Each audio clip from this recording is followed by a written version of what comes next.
ngizayithini ndaba ngikunika access ku VIP awu ngibona sekhanya ama-flash wenana awu ngathi ngizlayi sengathi ngitshola negrupi ufuna bekubona unami nyala sengathi ngitshola negrupi ufuna bekubona unami nyala izinja zempilo ma umuntu otiti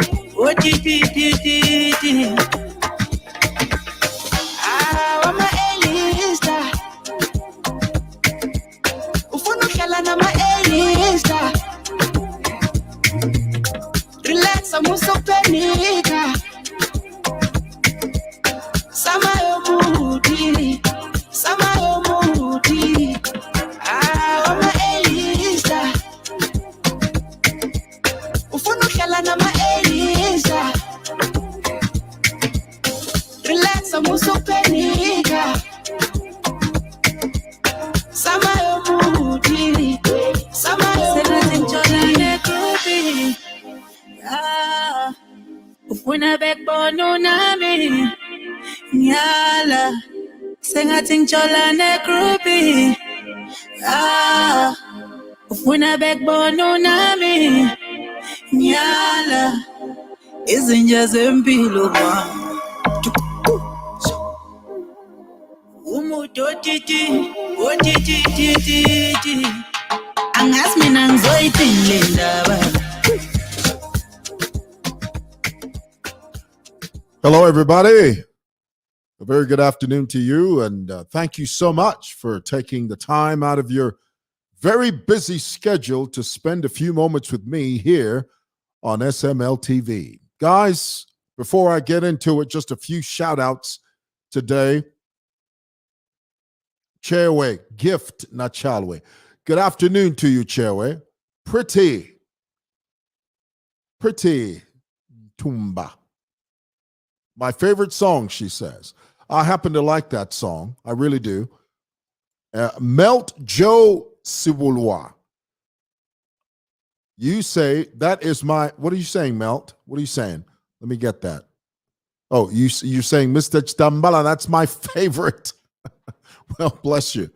I like this song. And I think that this song is befitting because this is a South African song. Today, we're going to be talking for a few moments about the debacle and the debauchery and the chaos and carnage that's happening over there in South Africa. Now, I must begin by telling you that if you are misinformed about a specific topic, then you don't have the right information, and your response oftentimes is erroneous. If you don't have the full picture of what's going on, you often jump to the wrong conclusion, which I often see, especially with the advent of social media. That tends to happen quite a bit. But today, this afternoon, I'm going to hopefully clear the air for you and give you a clear, concise, comprehensive picture of what's going on over there in South Africa. Now, of course, we love South Africa. I think that that country holds a very special place in our hearts as Zambians. And so naturally, whatever affects South Africa affects us as Zambians because we love them. But even though we do love them, there are certain things that we have to call out. We have to call them out as off kilter. We have to call them out as erroneous. We have to call them out as less than. And this is why I'm here today. Now, many of you are asking this all-elusive question. Why is the former president of South Africa, Mr. Jacob Zuma, in prison? Let's begin there, because in order to understand it, we have to start from this vantage point. Many of you know that the former president refused to appear before the Commission of Inquiry. You know, South Africa has what they call the Commission of Inquiry. For those of you that have misappropriated funds or you have had allegations of abuse of office and things like that, the South Africans have a Commission of Inquiry. And Mr. Zuma was called to appear before that inquiry. Now, there were many other people that were called, but the difference is Mr. Zuma had so many cases, so many allegations of impropriety, so many allegations of corruption that the Constitutional Court issued a summons for Mr. Zuma to appear before the Commission of Inquiry. That's where the problem began. And you must understand that Mr. Zuma refused to appear before that Commission of Inquiry. But most importantly, Mr. Zuma ignored the Constitutional Court summons. That's where the problem is. Therein lies the conundrum. Now, you must understand that the Constitutional Court, let me throw it up here for you so that you don't forget it. The Constitutional Court is the highest court in the country when it comes to interpretation, protection, and enforcement of the Constitution. You must understand that first of all. When the Constitutional Court issues a summons, in this case, they summoned Mr. Jacob Zuma. They said, Mr. Zuma, you go over there to that Commission of Inquiry. Take yourself there. Appear before that inquiry. We, as the Constitutional Court, being the highest court in the land, we are compelling you to go there. It's not a request. It is a court summons. Take yourself over there, Mr. Zuma. What did Mr. Zuma do? He disobeyed. He ignored it. Now, it's important for you to understand that when Mr. Zuma ignored the summons by the Constitutional Court, guess what he did? He went against the Constitution, which is a criminal offense, which has now resulted in prison time for Mr. Zuma. Are you catching this? Are you getting this? Are you grasping this? When you, as a citizen of a country, and especially when you are a president, remember when President Zuma was president, they were throwing this term, state capture, state capture. Remember that? We first heard the phrase state capture from Chishimba Kambwili. That's the first time I ever heard of it. But in South Africa, state capture, let me define it here for you so that you know what we're talking about. State capture simply means multiple scandals that plagued the Zuma administration and eventually brought it down. That buzzword, state capture, means that there were so many cases. They were a plethora, a multiplicity of multitudinous hundreds of different allegations of corruption and impropriety against the Zuma administration. So much so that they called it state capture. And that state capture is what brought the Zuma administration down. Are you with me? Are we together?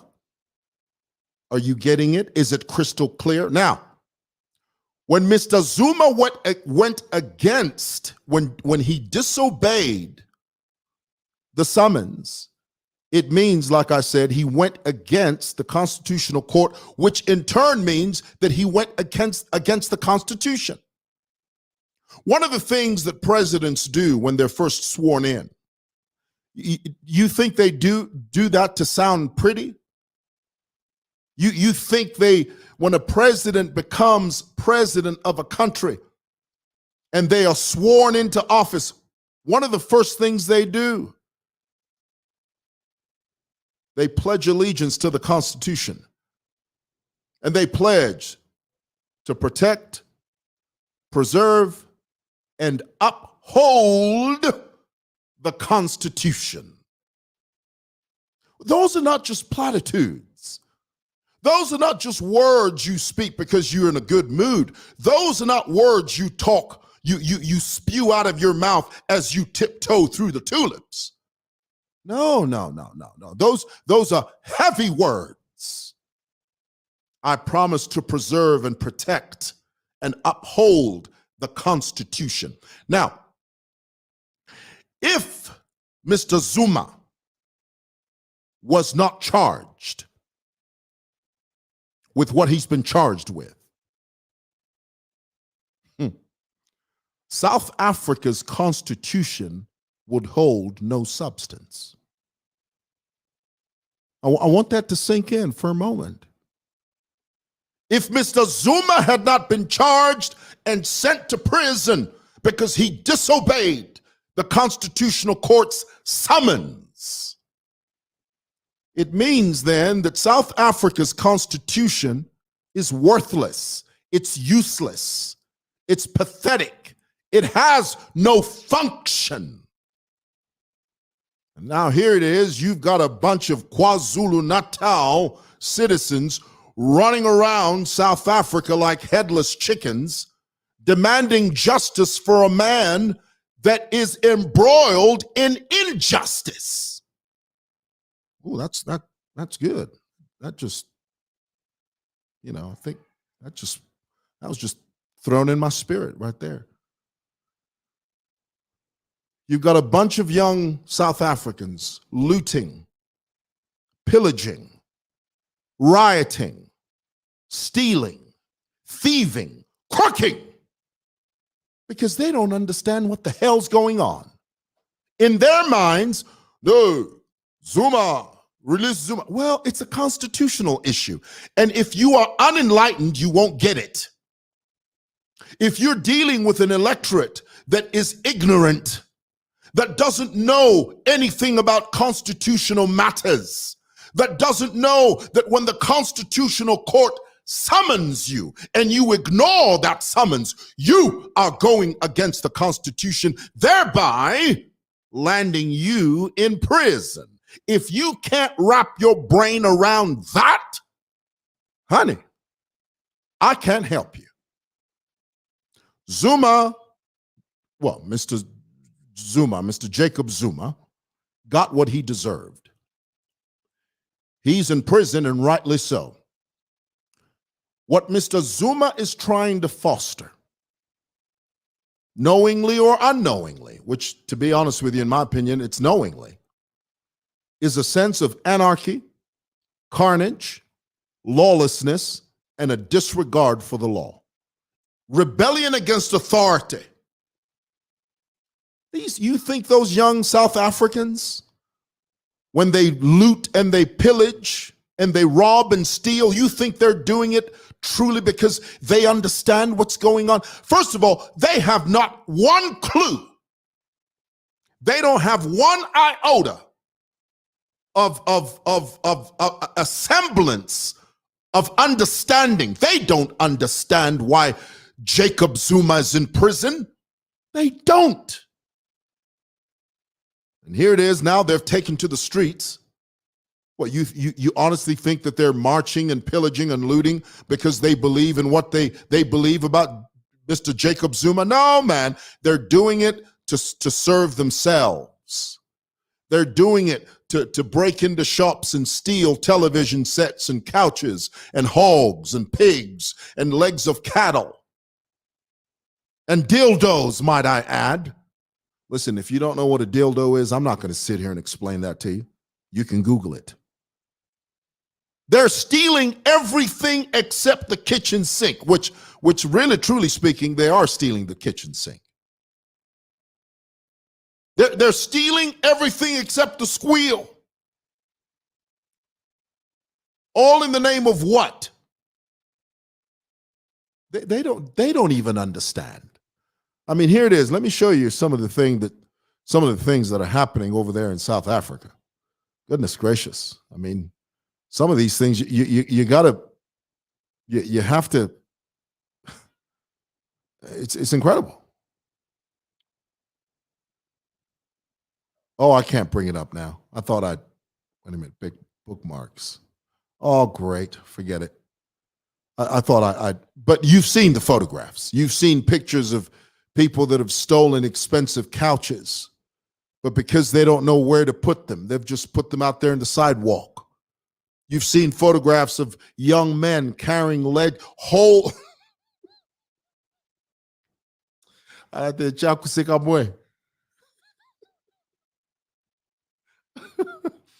Carrying whole legs of cattle. I don't mean to laugh. I mean, that's terrible. And I think it's wrong for me to laugh because some poor butcher guy was wrong.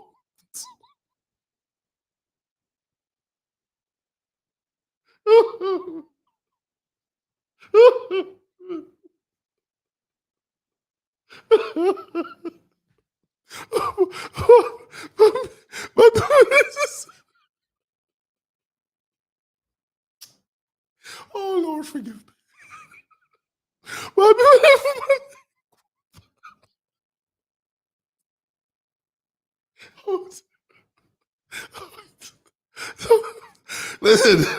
Listen, I don't mean to laugh.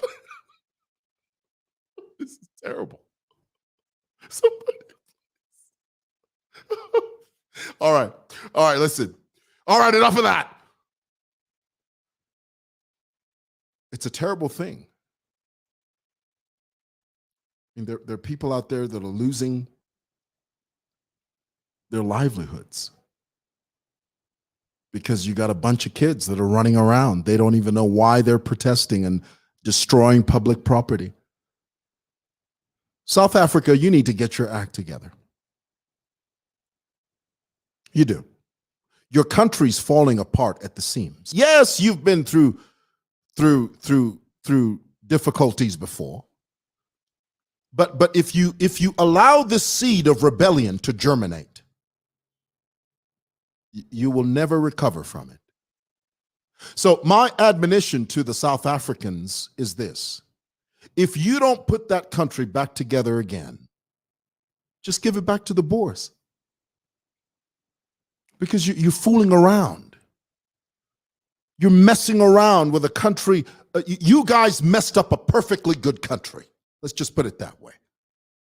South Africa today is a figment of what it used to be. It is a shadow of what it used to be. And you guys are messing it up. So here's the thing. If you South Africans cannot put your act or get your act together, just give it back to the Boers. Let them take it back and bring some semblance of order and respect for the law. If you can't do that, then I'm sorry, South Africa. You're in trouble. All right. I got to go. God bless. Bye.